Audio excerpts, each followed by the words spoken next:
Avant de commencer la vidéo, je voulais vous prévenir que j'ai créé un serveur Discord pour discuter de My Hero Academia. Alors n'hésitez pas à venir partager vos théories ou bien discuter des derniers chapitres avec d'autres fans. Sur ce, bonne vidéo.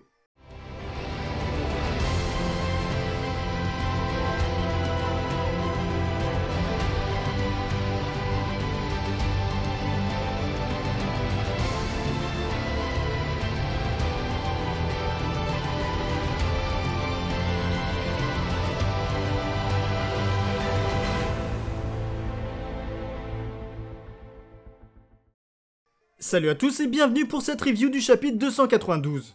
Encore une fois, je pouvais pas passer à côté de ce chapitre incroyable. Qui aurait prédit que juste après le retour de Best Jeanist, on aurait un retour du seul et unique le million. Ça faisait plus de 3 ans qu'on attendait ça, jamais j'aurais imaginé que ça arriverait dans ce chapitre. Alors comme tout le monde, j'ai été choqué de le voir apparaître sur cette dernière page. D'ailleurs, pour la petite anecdote, j'avais déjà dit sur mon compte Twitter que la scène qui m'avait le plus marqué dans le manga, c'était l'arrivée d'Izuku qui sauve Mirio. Et grâce à Horikoshi, j'ai pu ressentir la même puissance en voyant cette dernière page.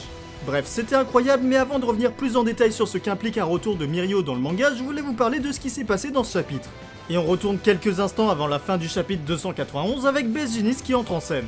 Même si vous le saviez déjà puisque j'ai pas mal appuyé dessus dans mes reviews, ce qu'il dit est très important. Le discours de Dabi est arrivé au pire moment puisqu'il enterre des héros déjà rejetés par la société.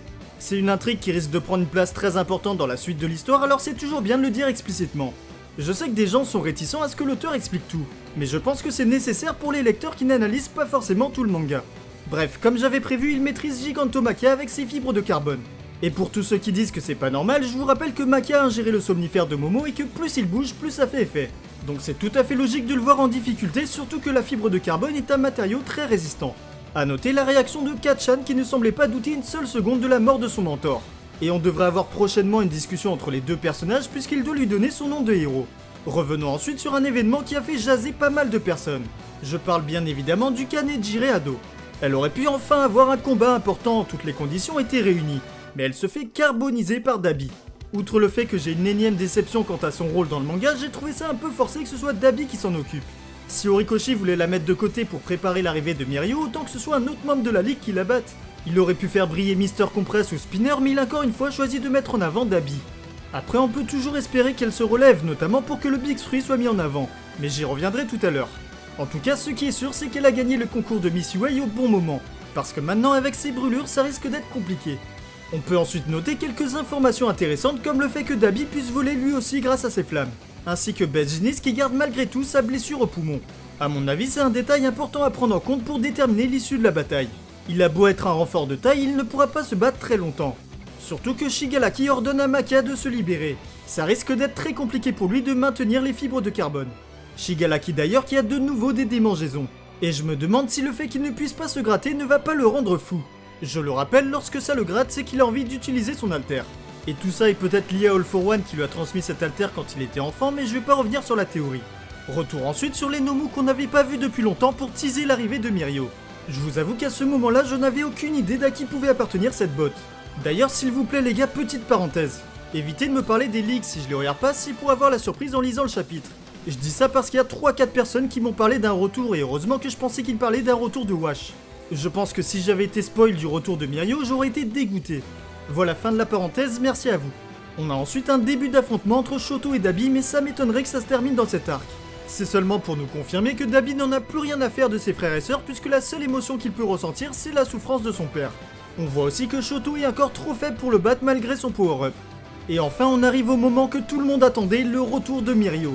Tout est très bien amené puisque le désespoir se faisait ressentir tout au long du chapitre. Jusqu'à cette dernière case où Deku crie de désespoir comme Mirio l'a fait contre Overhaul. Le million surgit alors de nulle part pour défoncer les Nomu avec sa phrase fétiche. Technique qui n'est d'ailleurs pas sans rappeler celle qu'il a utilisée face aux 2 préceptes de la mort. Mais au-delà de son arrivée fracassante, on peut se poser la question, mais d'où est-ce qu'il sort? Je crois que j'en ai déjà parlé en vidéo et mon point de vue n'a pas changé, pour moi c'est évidemment grâce à l'alter d'Eri. On a eu 2 informations importantes avant le début de l'arc par rapport à elle. Déjà c'est que Sakorn a retrouvé son pouvoir, mais surtout qu'Aizawa a prévu de l'entraîner. Et on peut facilement imaginer que pendant ces 2 mois d'ellipse, elle a réussi à maîtriser son pouvoir pour ramener l'alter de Mirio. Et évidemment, je pense pas que ça s'est fait de manière forcée.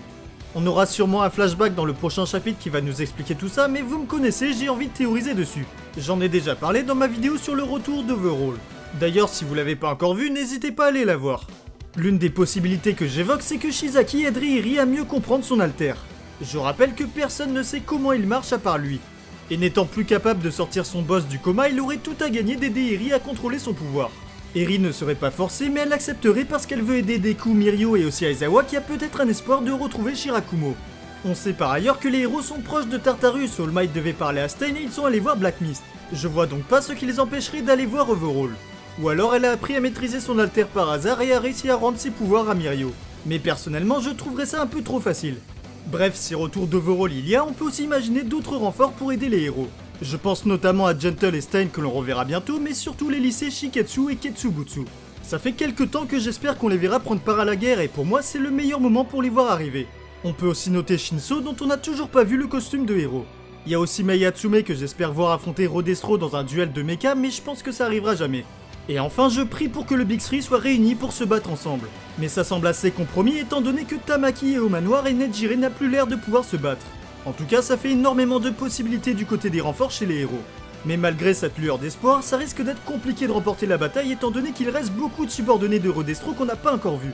Peut-être qu'on aura droit à une bataille finale avec des renforts des deux côtés pour conclure l'arc. Et c'est ça qui est génial, quand ça penche d'un côté, il y a toujours un retournement de situation qui nous fait douter quant à l'issue de cette guerre. D'ailleurs, dites-moi ce que vous en pensez dans les commentaires. Comment vous voyez l'arc se terminer?